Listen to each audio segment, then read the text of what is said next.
Hello Virgo, Sun, Moon, Rising, and Venus signs. Kamusta po kayo? Sana po nasa mabuti kayong kalagayan. Welcome back po sa Star Tarot. Kung bago kayo dito, welcome din po kayo. Thank you sa inyong support. I truly appreciate it. God bless you all po. Una mensahe ni Virgo ay King of Cups. Ayan. So, most likely Virgo, you're going to embody the energy of King of Cups. At this time, maaaring you're going to be very sensitive, very intuitive sa ngayon, ano, at maaaring go-to person kayo ngayon around this time na mga taong nangangailangan ng tulong in any form. Siguro mayroong mga taong dito maghihingi ng inyong opinion, maghihingi ng inyong advice, maghihingi ng inyong oras para makinig sa kanila, no, kung ano man ang mga problema nila, something like that. We have 9 of Swords.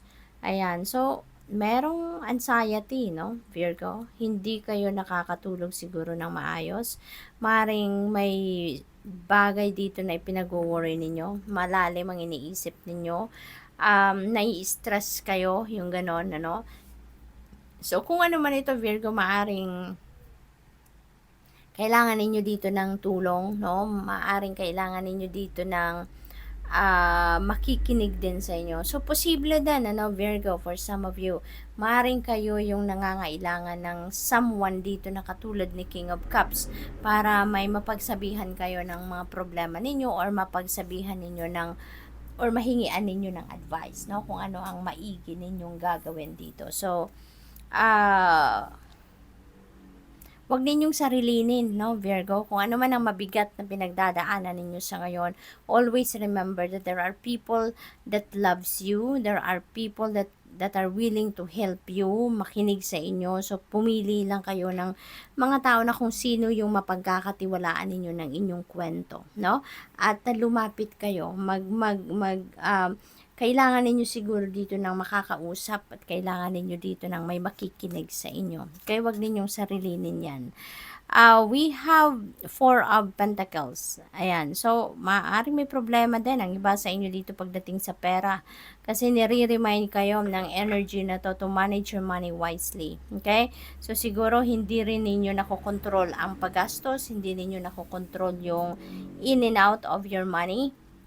Kaya hindi ninyo namomonitor na kung nasaan na kayo, no, financially. So, this is a reminder for you, no, na pag-aralan ninyong mabuti ang inyong pagmamanage ng inyong pera para lagi kayong nasa balanse, no? Sumunod kayo sa inyong budget plan.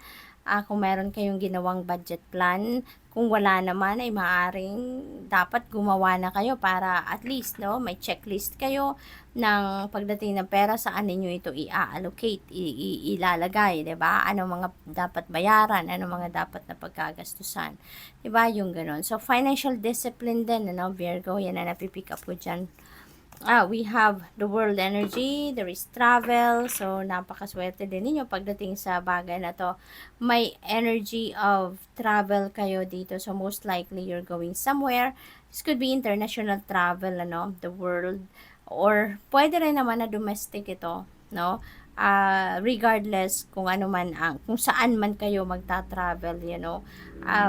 Laging iisipin ang mag-iingat, hindi ba? Reminder yan po para sa inyo. This is also an energy of success, no?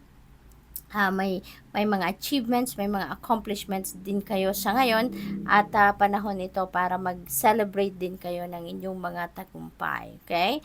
So, there are successes coming your way. Maaaring meron din kayo ditong mga accomplishment siguro sa inyong mga long-term ng proyekto or mga pag-aaral or kahit ano pa man ang ginawa ninyong tiyagaan at pinagsikapan ninyo ng matagal na panahon, maaring yan ay it will come to completion na, kaya napakalaking tagumpay ang isa-celebrate din ninyo dito, no? So, this is time for celebration as well and new beginnings. Kasi ito sa mga tagumpay na to na makukuha ninyo sa ngayon, that is going to open up new doors para sa inyo for new opportunities. Kaya, good luck sa inyo. We have number 5, Hierophant energy. Ang iba sa inyo siguro dito, Virgo, ay ikakasal. Maaring nagpe-prepare na kayo for wedding, maaring ganon. Of course, hindi ito magre-resonate sa lahat, kaya kunin nyo lang kung ano yung magre-resonate sa inyo. Possible din na siguro kayo ay isang teacher, no? Maybe you are a spiritual teacher or academic teacher, or maaari din ang iba sa inyo dito is counselor, maaaring kayo ay spiritual guide, spiritual teacher, counselor, mga ganon, life coach, mentor, maaaring mga ganon ang ginagawa ng iba sa inyo. Or, possible din, since we have the Nine of Swords energy, maaaring ito mga klaseng tao ang hinahanap ninyo, or ito yung kailangan ninyong makausap sa ngayon para na matulungan kayo sa kung ano man ang inyong problema sa ngayon. So, maybe you are seeking for advice from a pastor, from pare, maaaring ganon, or spiritual people, yung ganon, what else? We have death energy. Yan, isa ito sa mga pinaka-paborito kong energy sa tarot deck, kasi this is massive transformation. So, ito yung napaka-exciting na gagawin natin, Virgo. Kasi maaring umay na ang iba sa inyo dito, Virgo, sa sitwasyon ninyo sa buhay.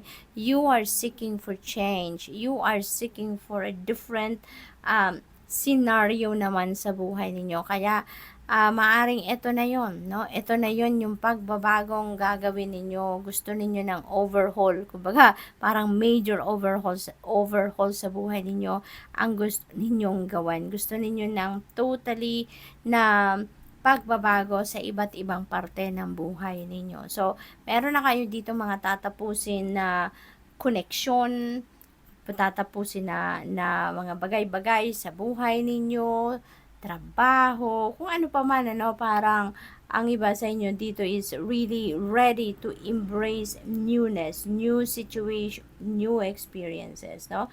Kasi nga parang pagod na kayo, no? Sa lagi-lagi na yun na lang ang nararamdaman ninyo, yun na lang ang nakikita ninyo, yun na lang yung nangyayari sa buhay ninyo. So, this is a huge change, no, na gagawin ng karamihan sa inyo dito, Virgo. So, which is really, really exciting, no? So, tignan natin kung ano pa ang ganap dito for Virgo.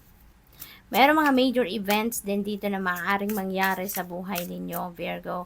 At it will have a great impact, no, sa buhay ninyo. Kung ano man ang mga pagbabagong ito, siguro yung success na to, siguro ito yung magki-create ng mga remarkable na pangyayari sa buhay ninyo.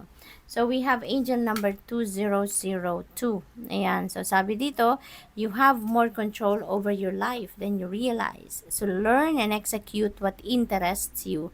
Turn things around. It gets better with time. There are plenty of friends to make.